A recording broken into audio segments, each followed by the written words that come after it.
Salam berjumpa kembali Bapak Ibu Saudara-saudariku, sahabat-sahabat yang terkasih dalam Tuhan. Pada kesempatan ini saya mengajak kita kembali lagi untuk mendengarkan sabda Tuhan yang kita ambil dari penginjil Lukas bab 9 ayat 7 sampai 9. Herodes dan Yesus. Herodes raja wilayah mendengar segala yang terjadi itu, dan ia pun merasa cemas sebab ada orang yang mengatakan bahwa Yohanes telah bangkit dari antara orang mati. Ada lagi yang mengatakan bahwa Elia telah muncul kembali, dan ada pula yang mengatakan bahwa seorang dari nabi-nabi dahulu telah bangkit. Tetapi Herodes berkata, Yohanes telah kupenggal kepalanya. Siapa gerangan dia ini yang kabarnya melakukan hal-hal demikian? Lalu ia berusaha supaya dapat bertemu dengan Yesus. Demikianlah sabda Tuhan, terpujilah Kristus. Bapak Ibu Saudara-saudari, teman-teman sekalian, sahabat-sahabatku yang terkasih, penginjil Lukas yang telah kita dengarkan tadi menampilkan kepada kita Herodes dan juga tentunya Yesus. Herodes ditampilkan dalam hal ini seorang yang haus akan kekuasaan atau ingin berkuasa. Ketika kekuasaannya itu diganggu atau dirongrong oleh sebuah isu-isu atau berita-berita teristimewa yang berkaitan dengan kekuatan tertentu yang menyaingi posisinya sebagai penguasa, itu menjadi sebuah kecemasan baginya. Singkat kata bahwa Herodes itu apapun dapat dilakukannya demi ditegakkannya kekuasaan yang dimilikinya. Apapun dapat diperbuatnya, yang terpenting tidak merongrong atau tidak mengganggu posisinya sebagai penguasa. Tidak ada kekuatan-kekuatan lain yang bisa menyaingi dirinya. Ketika ada kekuatan-kekuatan lain atau ada sesuatu yang berusaha untuk menggoncangkan kemapanan kekuasaannya, kecemasan pun muncul dari dalam dirinya. Pada bacaan hari ini, kecemasan itu ditampilkan oleh Herodes, ya, di mana ketika dia mendengar segala sesuatu yang terjadi berkaitan dengan pribadi yang dikatakan sebagai yang lebih berkuasa daripadanya, dalam hal ini adalah Yesus, ia merasa cemas, ya, sebab ada orang mengatakan bahwa dia Yohanes yang telah bangkit dari antara orang mati.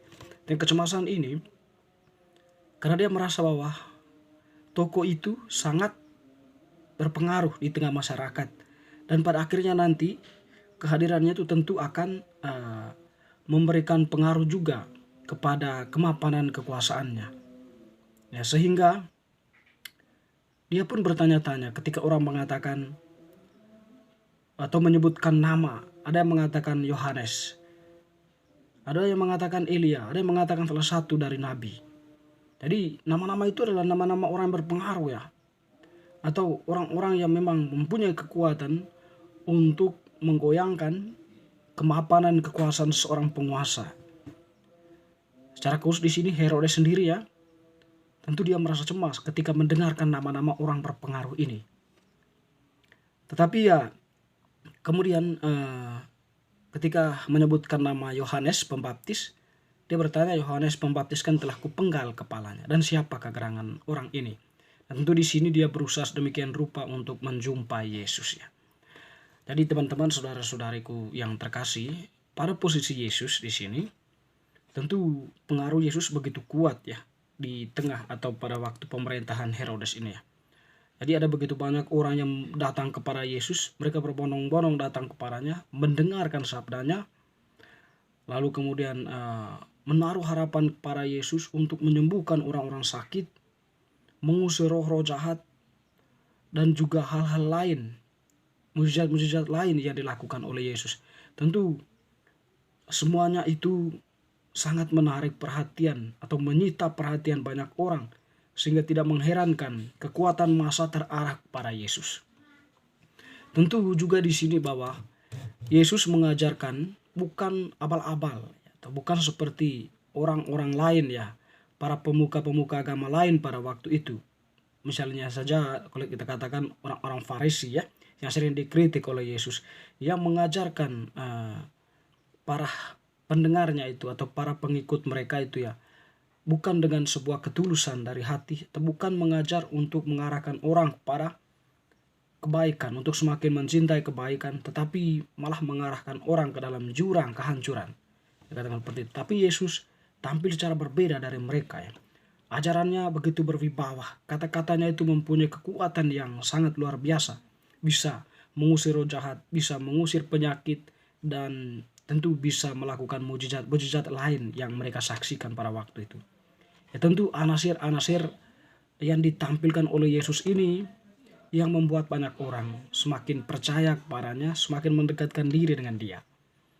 Nah, hal ini yang memang menjadi sebuah berita yang viral pada waktu itu ya, sampai terdengar oleh Herodes. Nah, situlah Herodes mulai merasa cemas ya, ketika mendengar Yesus, tokoh ini, sebagai pribadi yang mempunyai pengaruh yang kuat terhadap masyarakatnya.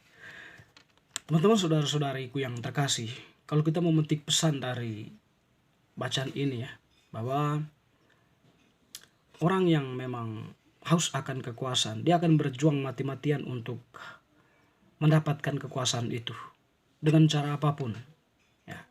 Yang terpenting bahwa kekuasaan itu dapat dia peroleh, dan ketika dia berkuasa, kekuasaan itu sangat sulit untuk dilepaskan, dalam arti bahwa dia ingin berkuasa sampai pada masanya, atau dia ingin berkuasa tanpa ada pesaing-pesaing lain. Ketika ada pesaing-pesaing lain, dia akan bertindak, dia akan mengambil sebuah strategi agar bisa mengalahkan kekuatan itu dengan cara apapun juga. Ya, mungkin kita sering mendengarkan hal-hal itu ya dalam sejarah kepemimpinan bangsa maupun kerajaan ya, maupun daerah-daerah tertentu ya, ataupun juga mungkin diri kita sendiri pernah menjadi pemimpin, menampilkan sikap-sikap seperti itu. Kita tak ingin ada kelompok lain yang menguasai kita atau yang berusaha mendekati kekuatan kita, mendekati kekuatan pemimpin itu. Dan tentunya di sini teman-teman, yang kedua ya, selain itu, kehadiran Yesus di sini sebenarnya kehadiran kebenaran. Ada banyak orang yang menjalankan kepemimpinannya itu dengan tangan besi, kita kan seperti itu ya, dengan kekerasan ya, sehingga bukan kesejahteraan yang dialami oleh rakyatnya, tetapi penderitaan. Masyarakat merasa tertekan, terbebani dan sebagainya. Tapi Yesus di sini hadir sebenarnya sebagai kebenaran untuk memerangi kejahatan itu. Memerangi dalam arti Yesus menampilkan sisi lain, sisi hakikat, sisi eksistensial dari keberadaan kepemimpinan itu ya. Yesus sungguhnya menampilkan di situ wajah kepemimpinan yang sebenarnya, wajah kepemimpinan yang sejati, di wajah kepemimpinan yang jujur, wajah kepemimpinan yang adil, wajah kepemimpinan yang menegakkan kemanusiaan, wajah kepemimpinan yang mencintai persatuan walaupun ada di tengah perbedaan-perbedaannya seperti bangsa kita ini. Jadi Yesus sebenarnya menampilkan itu kepada sosok pemimpin ya.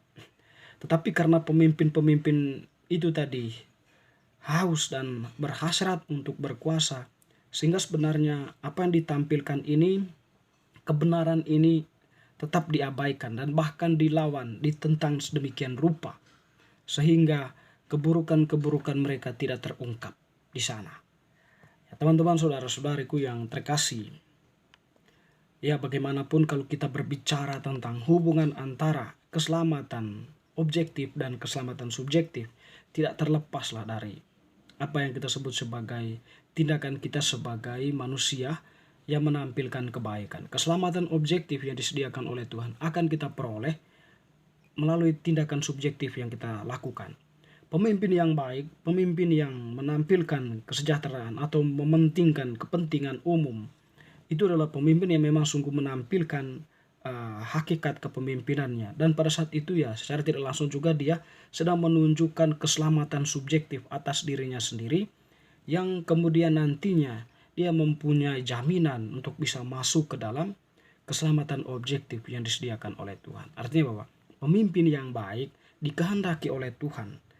Musa, Salomo adalah pemimpin-pemimpin yang baik. Meskipun mereka tidak sempurna, terkadang berbuat dosa, tetapi mereka tetap kembali kepada Tuhan dan menyesali, mengakui kesalahan mereka, dan tetap berada pada bimbingan Tuhan. Semoga bacaan hari ini semakin meneguhkan diri kita untuk mendekatkan diri dengan Tuhan, sehingga menjadi pribadi yang kuat dan teguh dalam iman, dalam menjalankan tugas perutusan kita masing-masing. Amin.